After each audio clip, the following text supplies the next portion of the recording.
Welcome to the Great Tech Debate, episode number 13.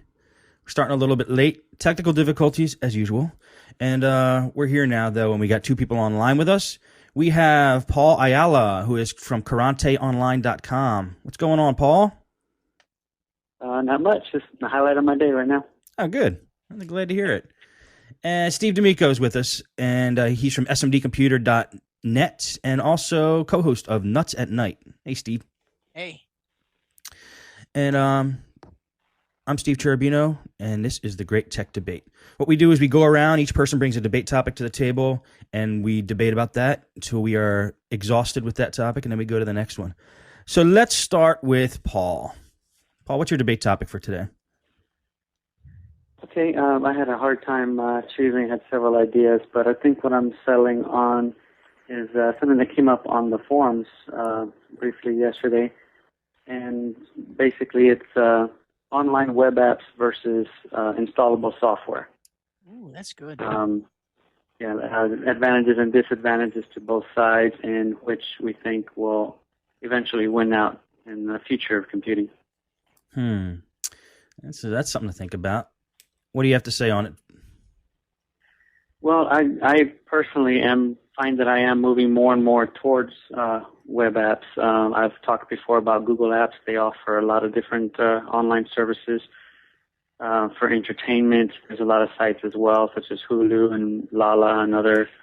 YouTube, of course, is probably the most popular. For a web app? But I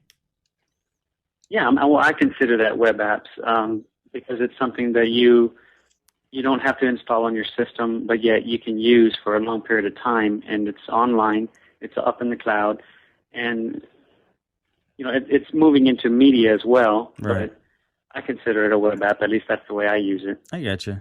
For some reason, I was thinking in terms of computer repair, but I see where you're going with this.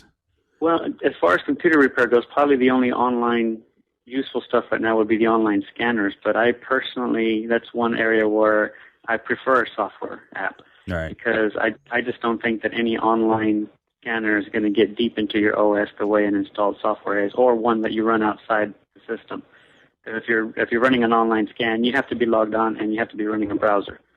So if something of the browser is infected, how are you going to clean that if it's in use? Right. Makes sense. So what do you like? Do you like web apps or do you like installable apps? Overall, I prefer the web apps, and there's many different reasons why.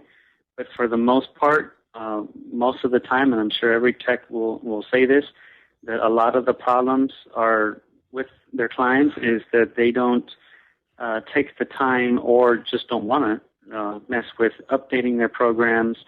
Backup is another thing they don't normally do. With a lot of these cloud web applications, you don't have to worry about any of that. You're always running the most up-to-date version of it. You don't have to worry about file compatibility with anything you're using. And this person or companies providing the service is handling all the backup and everything for you. So there's less chance of serious error. You may have connection problems from time to time, but there's solutions for that too, to take these things offline. So that's more what I move to because, again, it's less resources that I have to do and less time I have to spend.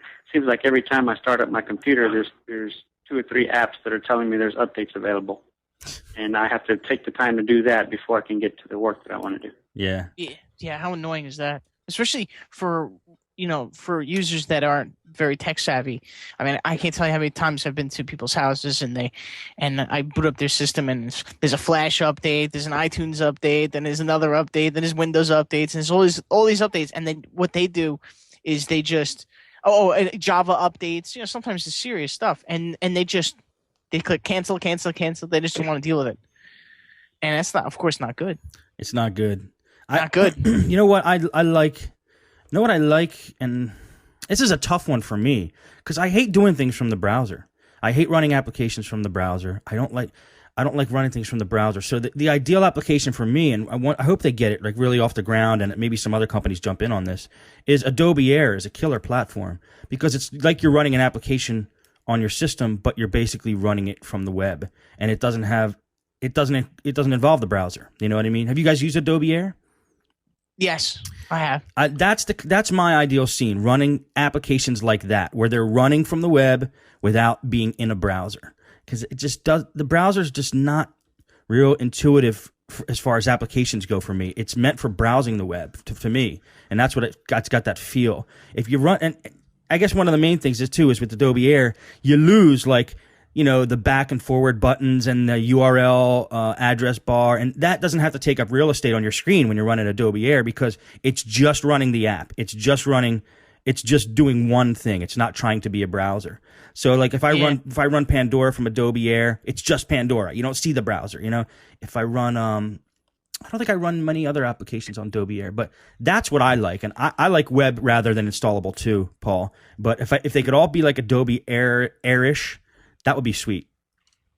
Well, one reason why I think that web apps are going to be more common and eventually are going to be the future of computing is a few reasons are, one, the popular computers nowadays are netbooks, and they're just not very high powered, but people like that they're smaller, they're more portable.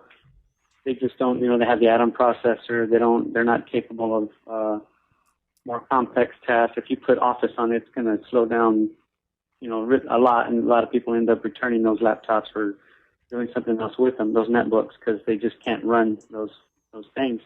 But when you have Google that's going to come out with the Chrome OS, I've mentioned before about Google Chrome, the browser, that I like the app shortcuts. And like you said, the file menu, toolbars, all that stuff gets in the way. With the app shortcuts, it takes all that out.